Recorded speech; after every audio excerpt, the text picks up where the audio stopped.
आज आपण जाणून घेऊयात नारायण मेघाजी लोखंडे यांच्याविषयी, ज्यांचा जन्म झाला होता 1848ला तर मृत्यू 1897ला. नारायण मेघाजी लोखंडे हे पुणे जिल्ह्यातील सासवडजवळच्या कन्हेरसर गावाचे होते. भारतीय कामगार चळवळीचे जनक असे त्यांना म्हटले जात असे. शेतकरी कुटुंबात जन्मलेल्या लोखंडे यांनी गरीब परिस्थितीतून माध्यमिक शिक्षण पूर्ण केले. सुरुवातीस रेल्वे खात्यात कारकून म्हणून तर पुढे पोस्ट खात्यात काही काळ नोकरी केल्यावर लोखंडे यांना मुंबईच्या मांडवी भागात एका कापड गिरणीत भांडारपालाची नोकरी मिळाली.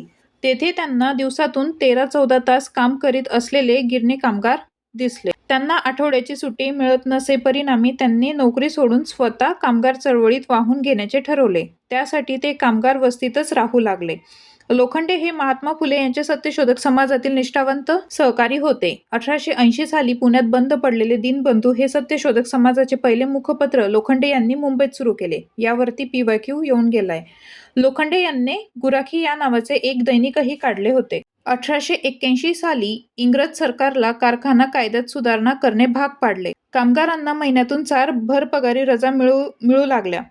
टिळक आगरकर यांची कोल्हापूरच्या बर्वे प्रकरणात झालेली 101 दिवसांची शिक्षा पूर्ण झाल्यावरती 1883 साली त्यांची सुटका झाली. त्यानंतर त्यांना डोंगरी येथील तुरुंगापासून ते राणी बागेसमोरील मेहेर मार्केटपर्यंत मिरवणुकीने आणण्यात लोखंडे यांनी पुढाकार घेतला होता. दुसरा कामगार कायदा आयोग 1884 साली नेमण्यात आला.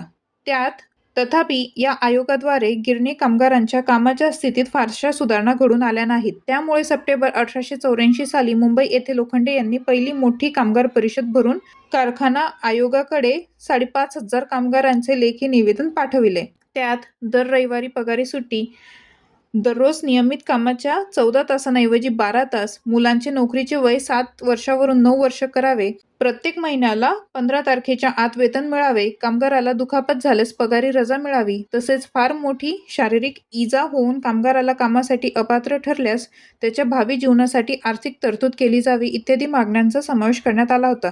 या मागण्यांचे निवेदन कलकत्त्यास गव्हर्नर जनरलकडेही पाठविण्यात आले होते 1889ला. नंतर मुंबई गिरणी कामगार संघ म्हणजेच बॉम्बे मिल हँड असोसिएशनची स्थापना लोखंडे यांनी 1884ला केली. ही भारतातील पहिलीच कामगार संघटना होती. 1890 साली कायद्यात सुधारणा करण्यासाठी कलेक्टर WB मुलक यांच्या अध्यक्षतेखाली एक फॅक्टरी कमिशन नेमली गेली. एप्रिल 1990 साली 10,000 स्त्री-पुरुष कामगारांची मोठी परिषद लोखंड्यांनी मुंबईत भरवली. या परिषदेत स्त्रियांचा सहभाग मोठ्या प्रमाणात होता. मुंबईतील औद्योगिक संघटनांच्या चळवळीतील ही महत्त्वाची घटना समजली जाते. त्यानंतर पुढचा मुद्दा आला, तो म्हणजेच रविवारची सुट्टी. 10 जून 1890 नारायण मेघाजी लोखंडे यांनी इंग्रजांसमोर साप्ताहिक सुट्टीचा प्रस्ताव ठेवला होता. या प्रस्तावात त्यांनी नमूद केले की आम्ही स्वतःसाठी आणि कुटुंबासाठी 6 दिवस काम करतो, त्यामुळे आठवड्याच्या शेवटी 1 दिवस आम्हाला देशाची सेवा करण्यासाठी तसेच काही सामाजिक कामे करण्यासाठी वेळ मिळावा. तसेच रविवार खंडोबा या देवाचा वार असल्याने त्या दिवशी साप्ताहिक सुट्टी मिळावी. मिल मालकांनी बैठक घेऊन रविवारच्या सार्वजनिक सुट्टीची मागणी मान्य केली. शासनाने देखील ती मान्य केली होती. 1884 साली रविवारच्या सुट्टीसाठी सुरू झालेला संघर्ष 10 जून 1890 रोजी संपला. 1891 साली कामगार कायदा संमत करण्यात येऊन लोखंडे यांच्या काही सूचनांचा त्यात समावेश करण्यात आला. सरकारने त्यांच्या कामगिरीची दखल घेऊन त्यांना जस्टिस ऑफ पीस म्हणजे JP हा किताब देऊन गौरव केला.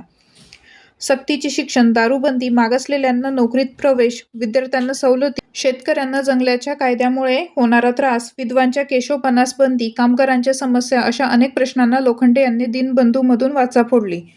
रायगडावरील छत्रपती शिवाजी महाराजांच्या समाधीची दुर्दशा झाली असल्याचा आवाज दीनबंधू या वृत्तपत्रामधूनच त्यांनी उठवला होता.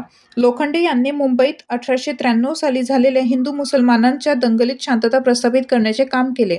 या कामगिरीबद्दल इंग्रज सरकारने त्यांना राव बहादूर ही पदवी बहाल केली होती. यावरही प्रश्न येऊन गेला. यापूर्वी मुंबईत 1896 साली प्लेगची मोठी साथ उसळली होती. या साथीत खूप लोक मृत्युमुखी पडले. यावेळी पुढाकार घेऊन लोखंडे यांनी सरकारच्या मदतीने प्लेग ग्रस्तांसाठी एक मराठा इस्पितळ काढले.